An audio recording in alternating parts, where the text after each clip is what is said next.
물. 아니요. 저는 예상치 못한 질문 하셔갖고.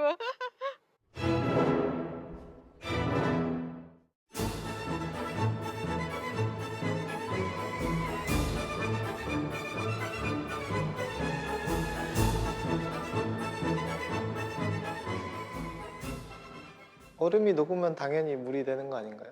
산사태가 나타날 수 있다. 최근 대륙빙하가 많이 녹고 있는데요. 특히 대륙빙하가 산사면에 위치하기 때문에 동심 파괴, 눈사람을 못 만든다. 해수면이 올라가겠죠. 찝찝해요. 그 남극은 대륙 위에 얼음이 1000km씩 쌓여 있는 것인데 물이 막 묻는 기분이 들어서. 황폐해질 것 같아요.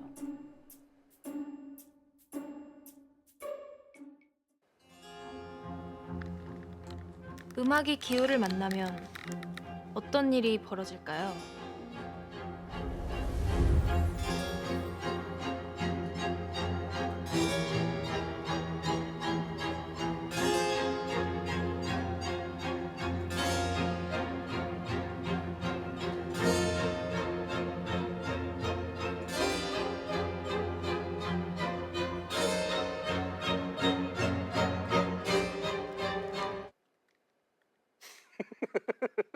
뭔가 이게 빡빡하게 이렇게 올라가는 음이 있네? 뭔가 버텨내려고 하나? 살려달라고까지 하는 구조를 요청하는 어떤 돌발적인 정말 큰 재난 이후에 장송곡은 아니지만 좀 그런 느낌의 좀 곡인 것 같고요. 혹시 사계절이 사라지는 상상을 해보셨나요? 이 사계가 없어지고 무너지게 되고, 그리고 이게 봄인지 여름인지 겨울인지 가을인지 이제 헷갈릴 정도로 그런 암울한 시대가 온다고 한다면, 그렇게 병든 지구가 된다면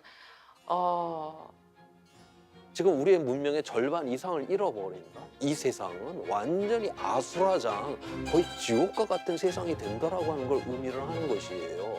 지금 우리 상식으로는 상상할 수 없는 그런 세상이 오겠죠. 2050년 서울의 사계는 어떤 모습일까요? 이것은 음표로 쓰인 기후변화 미래전망 보고서입니다.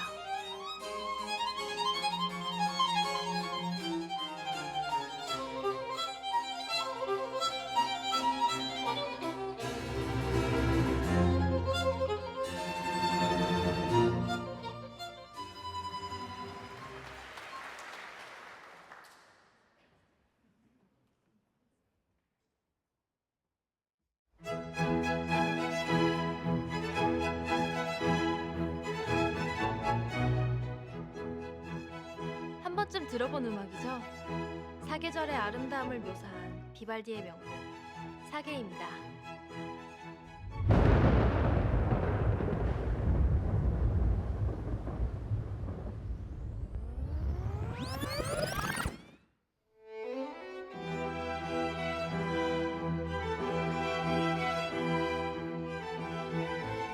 그런데 지금 연주되는 이 곡도 사계라고 합니다.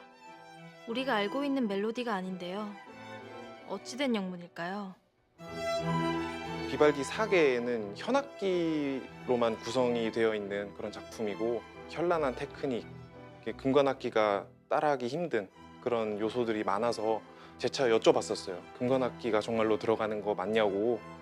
매우 충격을 받았어요. 제가 알고 있는 사계가 아니어서 정말 이럴 수 있다고. 왜냐면 한 번도 타악기로 연주되는 곡은 아니니까.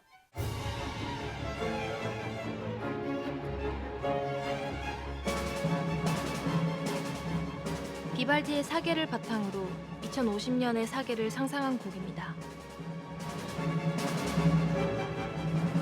비발디의 사계는 현악기로만 연주되는데 2050년 버전에는 타악기와 금관악기가 추가됐습니다. 음악이 원래 비발디의 사계는 봄, 여름, 가을, 겨울에 계절의 찬란함이 다 들어가 있다고 저는 생각을 했는데 2050의 버전은 그게 없더라고요. 그러니까 매우 황폐했고요. 그 훼손되고 파괴된 거를 타악기가 맡고 있는 것 같았어요.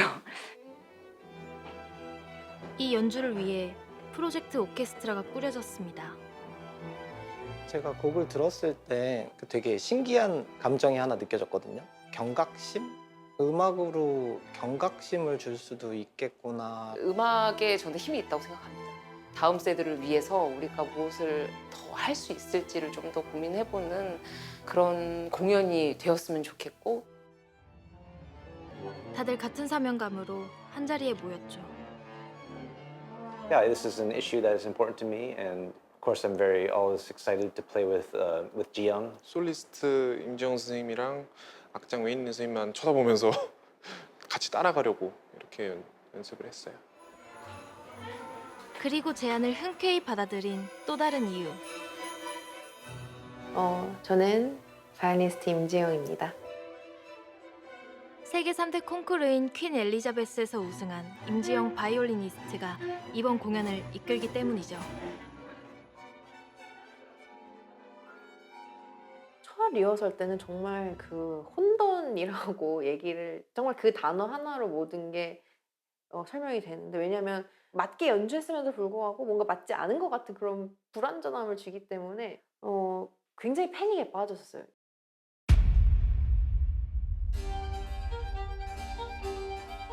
사실 작곡가가 아닌 AI가 이것들을 다 편곡했기 때문에 AI가 작성한 악보의 바탕이 된 데이터는 RCP 8.5 시나리오. 현재 추세로 온실가스를 줄이지 않고 계속 배출하는 경우를 가정한 최악의 기후변화 시나리오죠. 이 프로젝트는 기본적으로 1725년에 비발디가 만든 사계를 기후 데이터를 통해서 예측한 2050년에 사계의 버전으로 변화시킨 프로젝트입니다. 이상기후로 역대급 재난들이 전 세계를 덮치고 있습니다. 바다 해수면 상승, 해수면 온도, 땅의 온도, 대기권의 온도, 종의 감소율, 그리고 기후변화에 대해서 영향을 받을 인구수, 이 데이터를 가지고 작업을 했습니다. 사계 2050은 서울뿐 아니라 전 세계 14개 도시 버전으로 진행되는 음악 프로젝트입니다. 각 나라가 처한 기후 상황에 따라 악보도 모두 다르죠. 데이터를 처음 봤을 때는 1도가 올라간다는 게 무슨 의미가 있나. 나는 온도가 30도나 31도나 반팔을 입을 텐데 그게 큰 영향이 없을 텐데 해수면이 1m 올라간다고 해도 수영할 때 좀 더 힘들 뿐인가? 다가오지 않았어요, 피부로. 그냥 데이터로만 존재했고 그냥 숫자고의 의미가 없다고 생각했는데 그 종의 감소에 대한 논문과 인구수 감소에 대한 논문을 읽었을 때는 느낌이 확 오더라고요. 그래서 아, 나중에 2050년 이대로 가다면 2060년, 70년 돼서는 진짜 종이 확 감소하구나. 좀 많이 놀랐어요, 그때. 여기서 주목할 것은 한 나라의 피해가 온실가스 배출량과 꼭 비례하지만은 않는다는 점입니다. 제가 봤을 때는 마샬 아일랜드가 가장 충격적이었었거든요. 제가 아무것도 없는데 선진국들이 사용했던 그런 탄소 때문에 섬 전체가 가라앉게 되는 거잖아요. 감소율이 100%인 거예요. 아, 이럴 거면 그냥 아예 사일런트로 가자. 마샬 아일랜드 가을은 완전 의미 없거든요.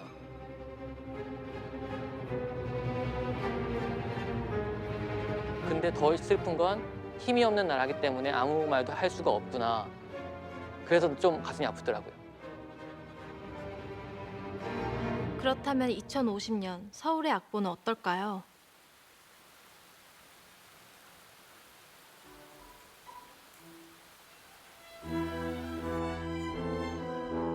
공연 준비에 한창인 프로젝트 오케스트라.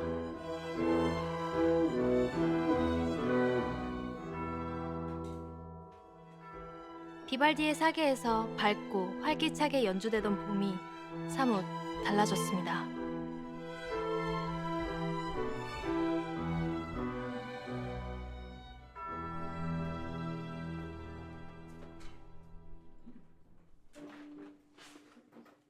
연주자들도 꽤 당혹스러워하는 눈치네요. 곡 때문에 웃었던 측면도 있어요. 이제 저희가 이제 예상하는 화성이 있을 거 아니에요. 코드가 있는데 당연히 이제 그 코드가 어글리한 사운드를 내는 코드로 끝나요. 그러면 이제 거기서 저도 모르게 당연히 이렇게 반응이 이렇게 되는 것 같아요. 너무 일찍 저희가 느려져서 템포 60으로 가는 게 제일 느린 게 됐으면 좋겠는데. Or Yeah, 90's for yeah. Yeah, it's fine. Yeah, 90. Let's do 90 again. And again, I know this is weird. This music feels weird, but like, I think can we still just I think like play like more musically. I think we're like. 이번 공연의 악장을 맡은 바이올리니스트 웨인 림. 낯설어하는 연주자들을 조율해가며 리허설을 이끕니다. All the musical things still apply. Okay, 90.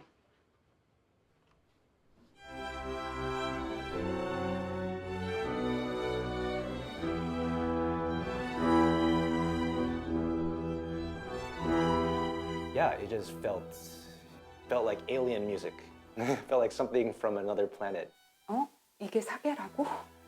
이게 봄? 이게 여름? 굉장히 기괴하고 꽃이 사라지고 새들 울음소리가 사라져 있더라고요. 지금 AI 버전에서는.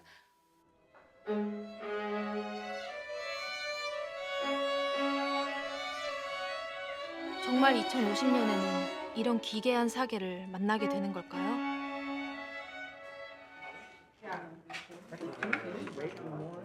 연주자들도 그저 혼란스럽습니다. 29?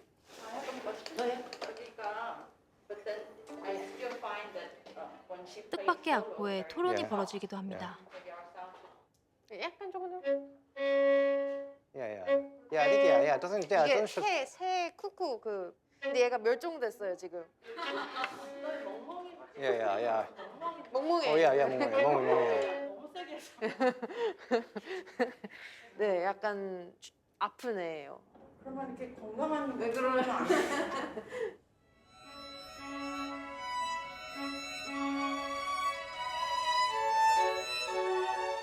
예상치 못한 기후 변화? 다 이상했죠. 다 이상했는데 원래 비발디 원곡에서는 이제 강아지가 웡웡 짖는 부분이 있어요. 웡웡 하고 짖는 부분이 있는데 이 곡을 했을 때는 당연히 코드도 다르고 의미도 다르더라고요. 아픈 쿠쿠라고 얘기를 하시더라고요. 그래서 의미 자체가 달라졌더라고요. 시냇물이라고 할 수 없을 정도로 느리게. 그래서 그때 상상했던 게 이렇게 졸졸졸 흐르는 게 아니라 뭔가 꿀렁꿀렁 흐르는 것 같은. 그래서 이건 뭔가 이렇게 시커먼 기름이 둥둥 떠 있다거나 아니면 만약에 꿈을 꾸고 있다면 굉장히 악몽을 꾸고 있는 느낌.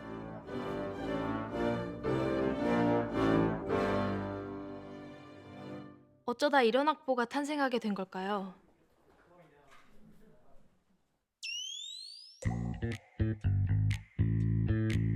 세계 경제 순위 10위의 대한민국. 한강의 기적을 이룬 서울을 중심으로 선진국 도약이라는 성공 신화를 이뤄냈습니다.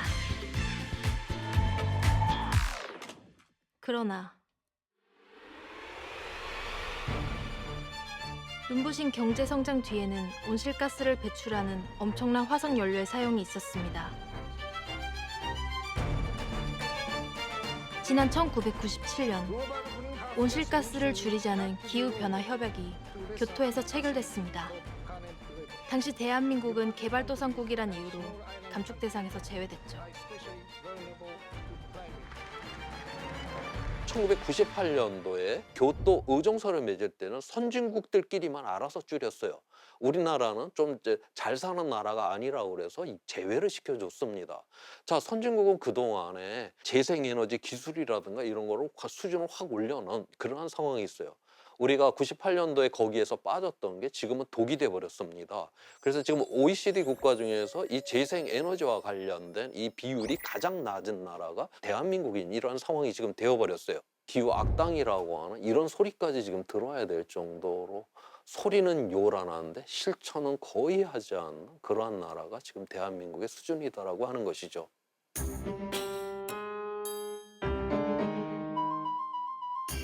오직 경제 성장만을 추구해온 서울은 2050년 사계의 악보를 바꿔놓았습니다.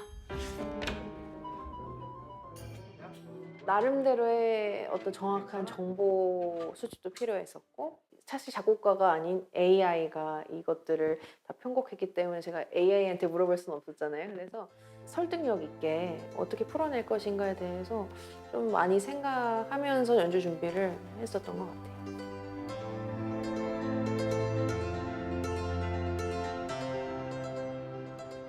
음악을 위해 기후를 알아야 하는 시대가 됐습니다.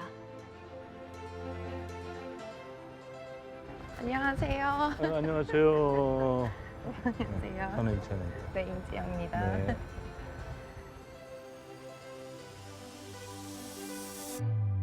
두 사람이 만난 장소는 서울 화력발전소입니다. 1930년에 준공된 우리나라 최초의 화력발전소죠. 매연을 줄이고자 처음 사용하던 석탄에서 천연가스로 대체되었고 현재는 지하로 시설을 옮겨 가동되고 있습니다. 여러 의미가 있는 발전소예요. 여기가 우리나라에서 전기를 처음 생산한 그런 발전소다. 최초의 화력 발전소.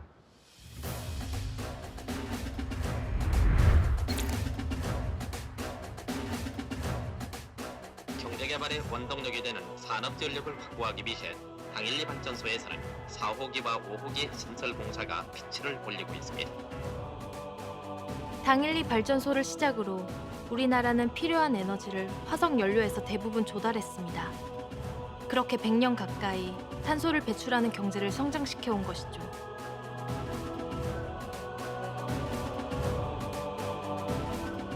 제가 사실 이 음악 연주자다 보니까 새삼 이 서울이라는 도시의 이 온실가스 배출에 대해서 네. 좀 궁금해지는데 이 서울이라는 도시가 온실가스 배출량이 많은 편인가요?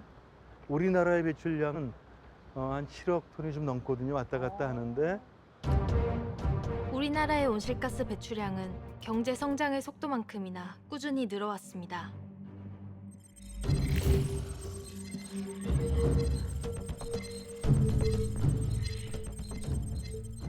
서울도 당연히 거의 5천만 톤 정도를 1년에 배출하고 있는데요.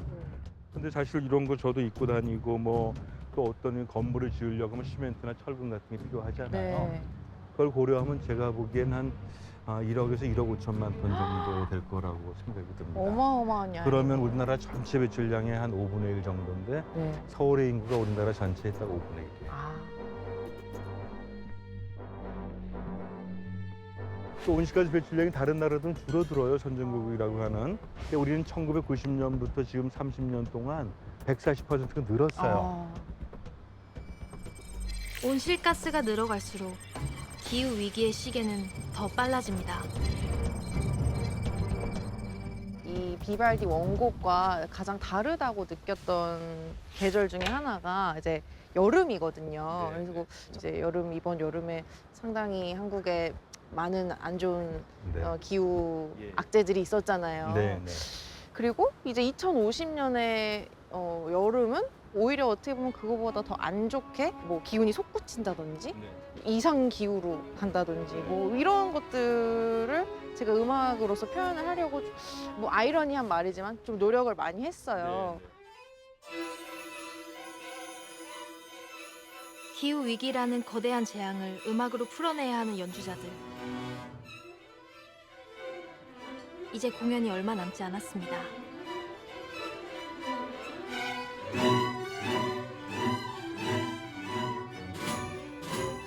마침내 연주의 날이 밝았습니다.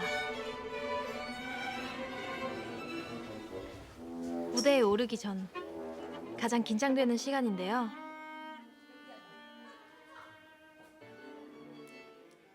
이 프로젝트를 이끌어 나가는 이제 저의 어떤 책임감도 있었고 어떤 굉장한 괴리감 이런 것들이 느껴졌기 때문에 사실은 공연을 앞둔 사람으로서 착잡한 그런 마음이 처음엔 들었던 것 같아요. 관객들은 이 음악을 어떻게 받아들일까요?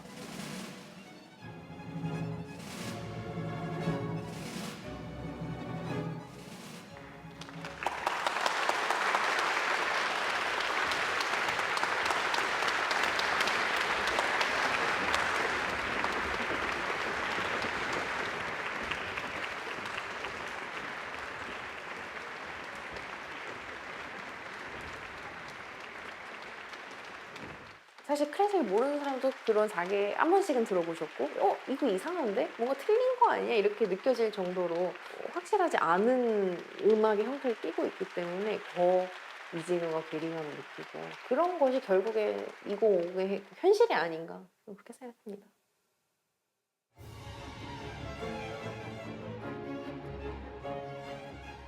(1725년) 비발디가 써내려간 찬란했던 사계절은 이 무대에서 사라져버렸습니다.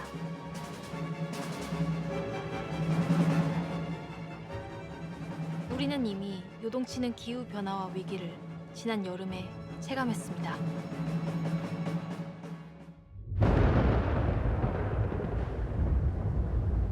바로 서울의 한복판에서 말이죠.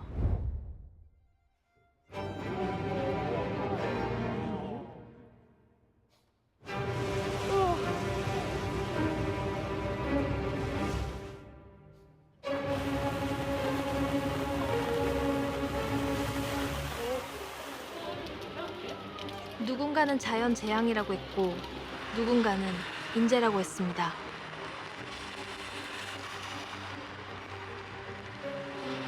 중요한 것은 지금껏 누구도 경험하지 못한 폭우였다는 사실입니다.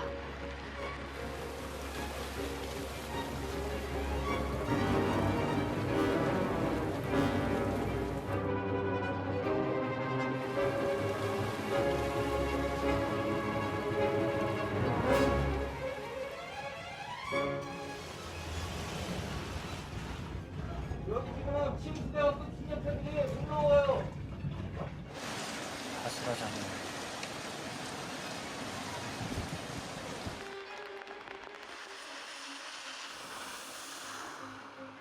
굉장히 이제 이례적인 현상이죠. 서울에서 단 한 번도 이제 관측이 되지 않았던 하루 동안에 382mm라고 하는 엄청난 비가 내렸고, 또한 그 시간당 강수량도 이제 140mm 정도가 내렸던 것이거든요. 어마어마한 양이죠. 왜냐하면 우리나라 그 영총 강수량을 보면 한 1,500에서 1,800mm 정도 되잖아요. 그런데 한 시간 만에 이 연총 강수량의 10%가 이제 집중된 거니까 사실은 이게 엄청난 일이다라고 이제 볼 수가 있는 것이죠. 그래서 제가 볼 때는 시사점이 굉장히 많은 것 같습니다. 지역적으로 사실 시간당 100mm가 넘는 그런 강수들이 이제 매년 지금 발생을 하고 있거든요. 이번에 이런 극한 경우가 생겼다는 얘기는 앞으로 또 좀 더 극심한 그러한 또 현상이 나올 수 있는 가능성도 있다는 것이죠.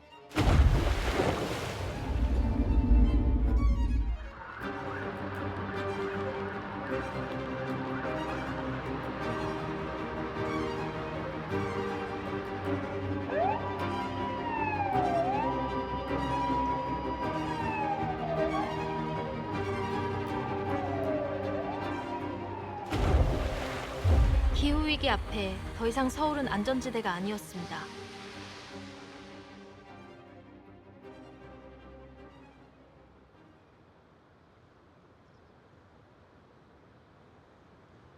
재난은 우리 사회 가장 낮은 곳부터 휩쓸고 지나갔습니다. 인명피해의 대부분은 반지하 거주자들이었죠.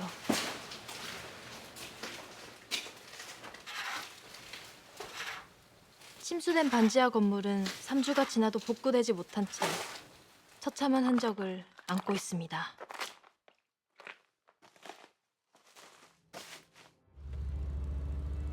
당시 급박한 상황에서 다른 사람의 목숨을 살리려 뛰어든 이들도 있었습니다.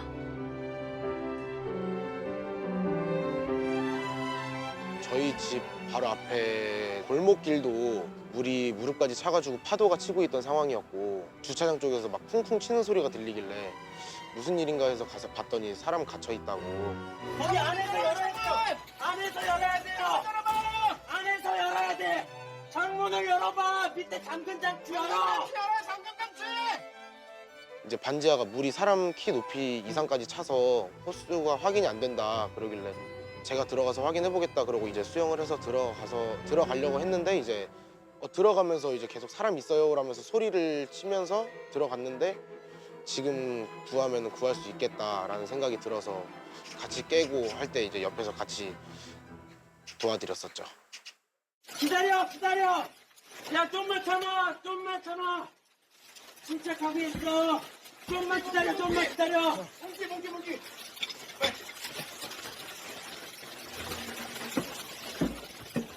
아니 근데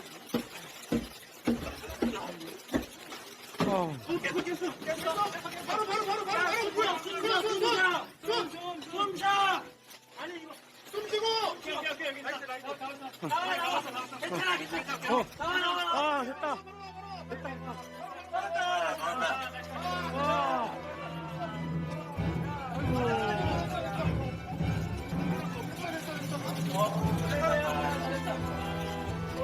아이고. 잘했어. 신림동의 다른 반지하 건물들도 비슷한 상황을 겪었죠. 이곳 역시 피해를 비껴가지 못했습니다. 선풍기 들어오는 거예요? 그 들어놓고 지금 전부 다 이게 한번 여기서 보세요. 냉장고 이게 다 요리 여기까지 묻혔어요. 여기까지. 손 쓸 겨를도 없이 순식간에 물이 차올랐답니다. 아 여기 너무 들어왔잖아요. 여기 물이 여기 너무 들어 여기까지 찼지. 여기까지. 예. 창문이 뭐 이만큼 찼지. 그래 여기 있으면 이렇게 뭐 머리 된것 같다고 이렇게 매달려서 사지는 거야 죽어버리죠. 네. 봐봐요. 성인 남성 키를 훌쩍 넘기는 높이까지 물이 찼던 흔적이 선명합니다. 여러분들 여기 흙대가 얼마나 묻었는지 이게 다 흙이에요 이게.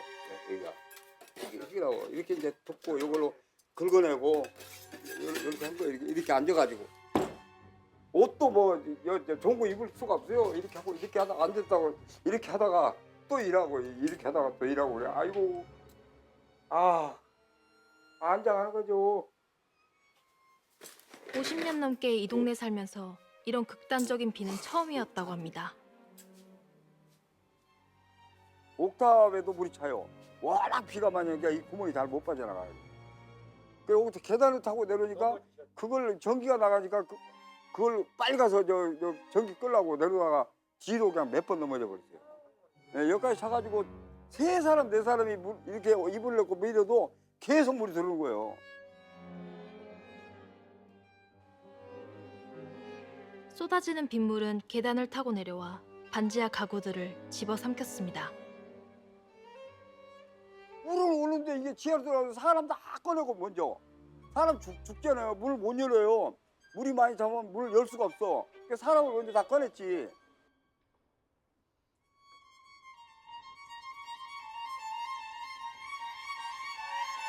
가장 안전해야 할 집을 죽음의 공간으로 바꿔놓은 기후재앙.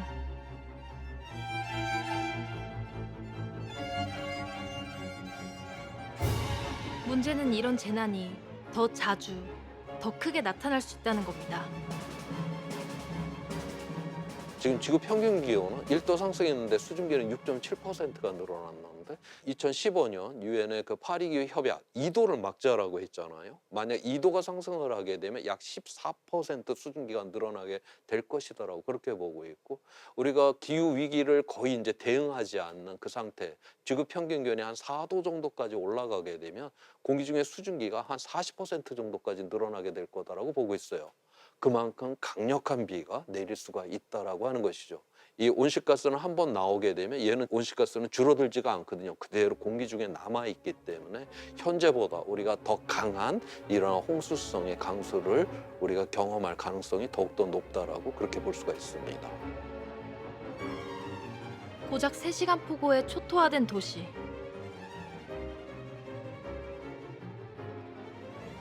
그런데 얼마 지나지 않아 또 다른 재난이 덮쳤습니다.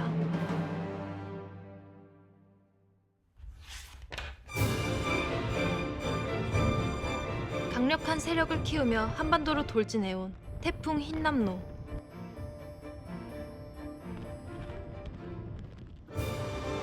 어마어마한 위력으로 남부지방에 폭우를 퍼부었습니다.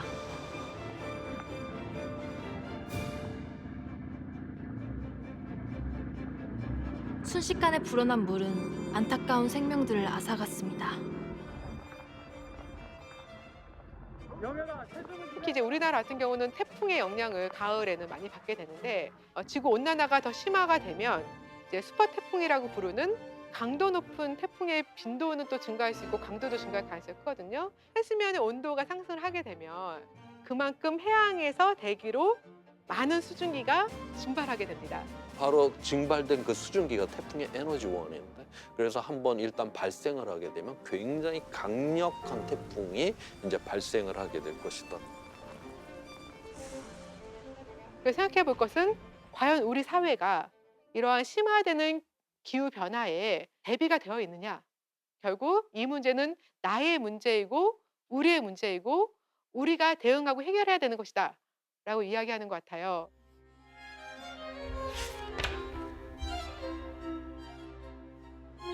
지난 50년간 서울의 기후는 크게 달라졌습니다. 그 변화를 가장 잘 보여주는 곳이 한강이죠. 정말 한강 너무 멋있는 것 같습니다. 정말 전경이요. 아주 절경이네요. 그야말로.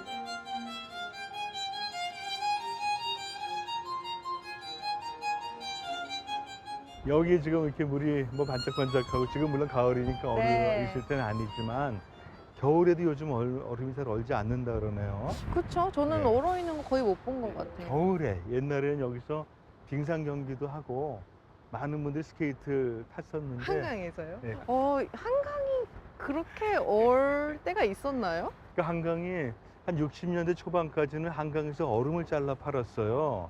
얼음을 잘랐다가 이제 그걸 그 빙고 그렇죠. 창고에다 네. 보관했습니다. 지금 이름만 남아 있죠. 동빙고, 서빙고 서빙고. 맞아요. 빙고 빙고입니다. 빙상대회가 열린 한강이라 무척 생경하지만 불과 50년 전의 모습입니다.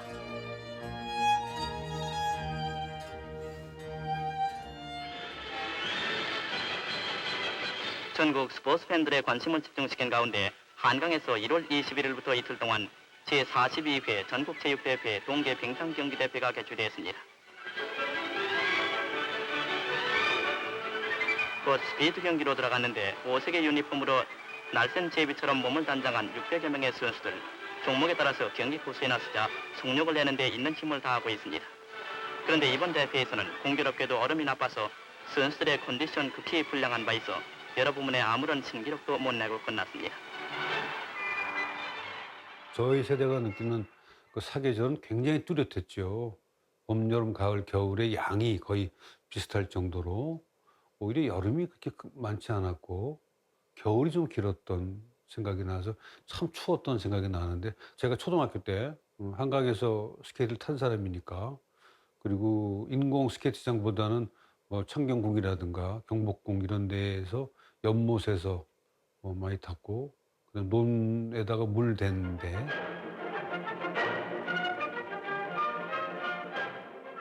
이제 변해서 추위가 조금 짧아지고 더위가 길어졌잖아요.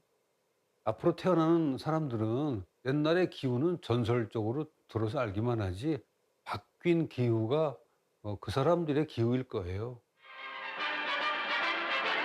한편 스케이트장에서 좀 떨어진 얼음 위에서는 강태공들이 추위도 잊어버린 채 잉어 낚시를 즐기고 있는데 겨울철의 잉어는 월등 그 맛이 좋다고 합니다.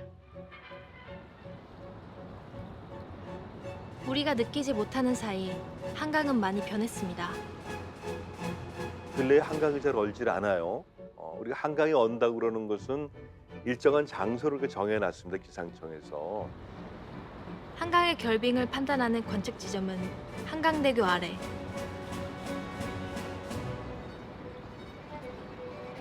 그 한강대교 2번하고 4번 교각 사이에 그 상류로 한 100m 되는 일정한 면적이 다 얼었을 때 한강이 얼었다, 결빙되었다 이렇게 이야기하는데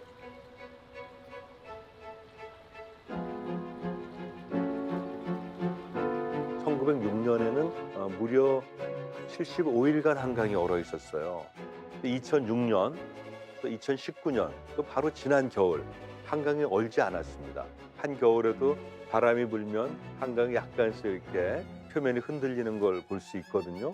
얼음이 얼었다면 그렇게 표면이 흔들릴 수 없겠죠. 서울에는 공식적으로는 자연적인 야외 스케이트장이 없다고 봐야 됩니다. 겨울이면 80일 동안이나 얼던 한강이 50년 전부터 30일가량, 2000년대 들어서는 15일 이하로 줄더니 아예 얼지 않은 겨울도 생겼습니다. 지금 아마 지구 온난화에서 가장 영향을 많이 받는 계절이 또 겨울이 아닐까 싶은 생각이 드네요.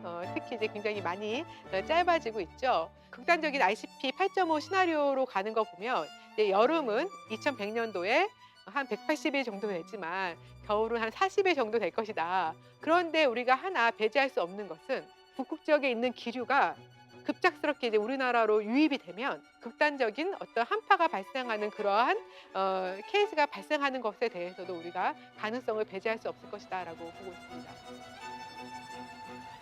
이러다 한강은 더 이상 얼지 않는 강이 될지도 모릅니다.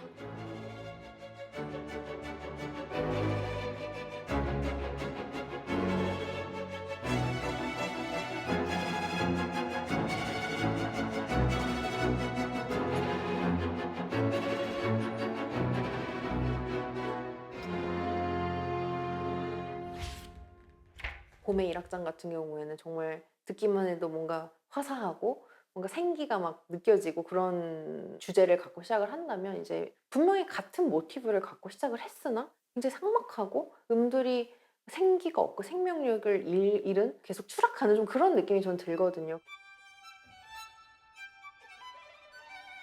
급기야 2050년 사계에서 봄의 전령, 새들이 사라졌습니다.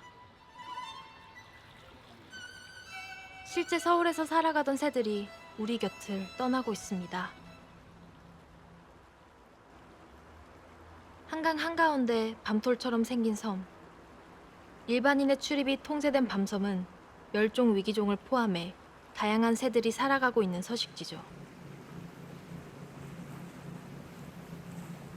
이진원 박사는 주기적으로 밤섬을 찾아 새들을 관찰해 오고 있는데요. 그 나무에 외가리 5마리. 나무에 외가리 침수나 이런 거 영향을 많이 받으니까는 비가 많이 오고 막 이러면 다 쓸려 내려갈 수도 있어요, 번식하다가. 올해는 번식을 조금 하긴 했는데 아마 뭐 성공을 제대로 못했을 거예요. 다 줄여지더라고요. 지난 8월 폭우 이후 처음 찾은 밤섬. 새들은 무사했을까요? 감사합니다. 섬에 내려서자 새소리가 반겨줍니다. 새 발자국들. 네. 공룡 발자국 같은.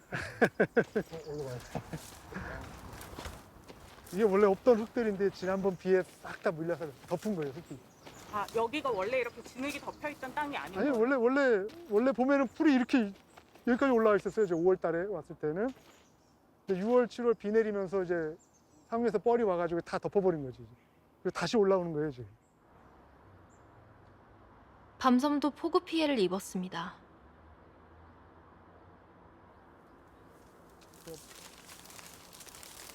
이 지역이 이제 백로들이 아까 밖에서 봤던 주로 번식하는 지역이거든요. 이게 비에 다 쓸렸어요. 흙더미에 쓰레기까지 밀려들어 황폐해진 밤섬. 폭우에 둥지를 잃은 새들은 올해 번식이 어려울지도 모릅니다.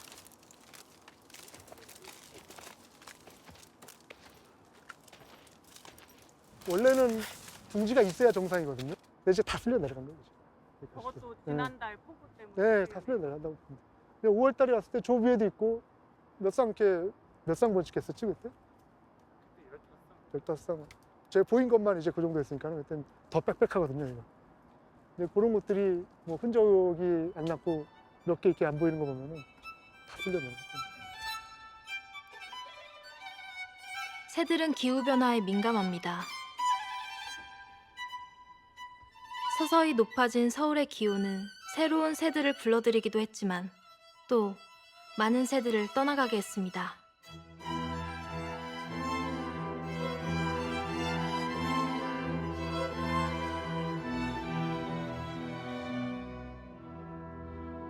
서울에서 우리나라에서 안 보였던 새들이 최근에 와서는 보이기도 하고 반대로 이제 있던 애들이 없어지기도 하고 그런 경우들은 이제 계속 관찰할 수 있죠. 그런 것들이 이제 아마 기후변화하고는 크게 연관이 있긴 할 겁니다. 직박구리 같은 경우는 한 20여 년 전, 30여 년 전만 해도 뭐 제주도나 남부지방 이런 데만 있었던 새인데 지금은 뭐 이제 서울 중부 이북까지 다 올라와가지고 번식도 흔하게 하고 가장 가까운 새 중에 하나가 직박구리가 됐죠. 서울에 정착한 직박구리는 이제 러시아 연해주에서도 발견되고 있습니다.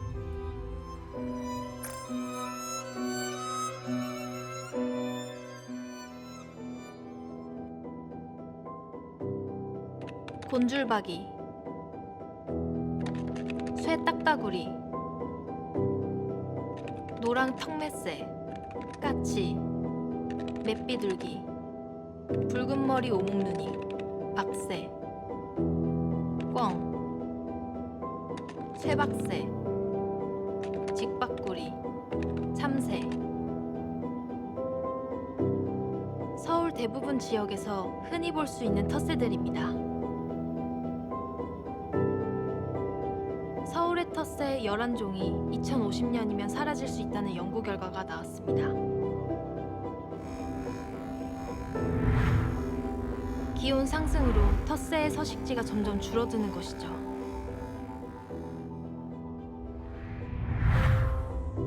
온실가스를 조금씩 줄였다고 가정한 RCP 4.5 시나리오에서도 텃새의 서식지가 급격히 줄게 되고, 감축 노력을 전혀 하지 않은 RCP 8.5 시나리오에서는 서울 북부 일부 지역에서만 서식하게 됩니다.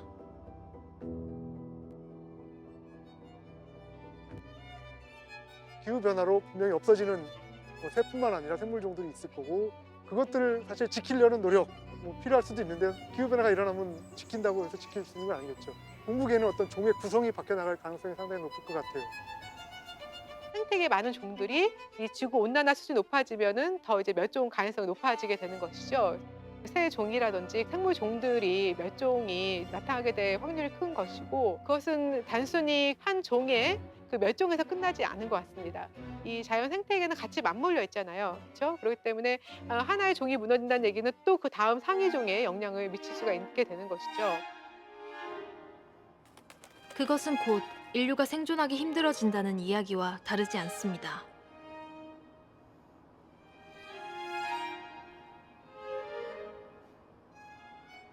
새소리가 사라진 2050년의 사계.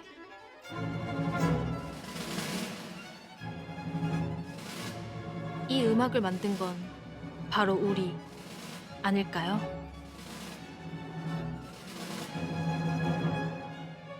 이것의 작곡가는 인간이다. 1725년에 인간 비바디가 느껴서 음악을 만들었고, 인간들이 기후를 악화시켰고 그 사계에 대해서 변화를 느낀 건 인간이고, 인간이 이거에 책임이 있고, 이 음악이 만약에 당신에게 안 좋게 들린다면 인간으로서 당신은 행동해야 된다.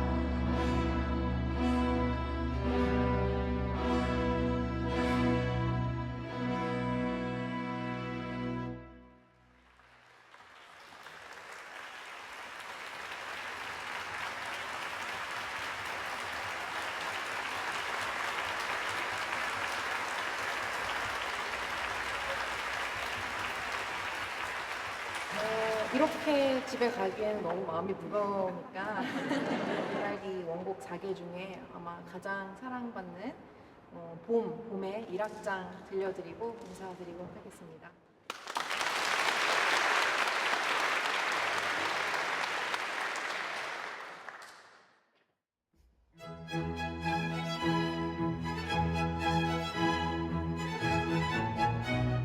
봄이란 계절, 만물이 꽃을 피우고 모든 게 새로 시작되는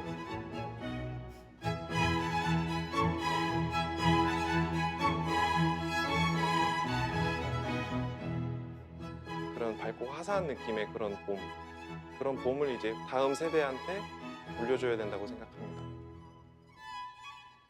우리의 지금까지 삶은 이 사계절과 함께 우리가 만들어 왔잖아요. 후손도 좀 같이 누렸으면 좋겠다라는 생각이 듭니다.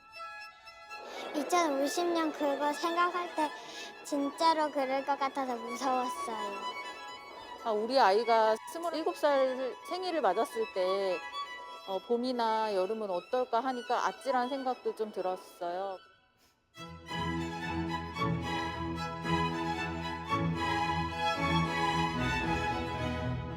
우리가 물려받은 봄이 생기가 있고 발랄하고 그러한 봄이었는데 우리 다음 세대도 당연히 그걸 누려야 되는 거 아니에요?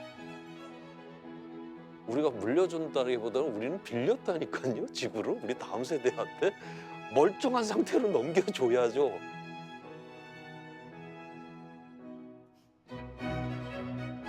이대로 아무런 노력을 하지 않는다면 찬란한 사계절도 우리의 미래도 잃어버릴지 모릅니다.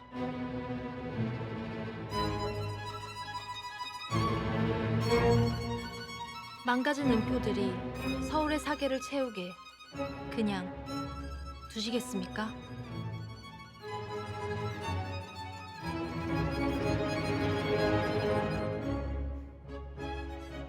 우리에겐 시간이 얼마 남지 않았습니다.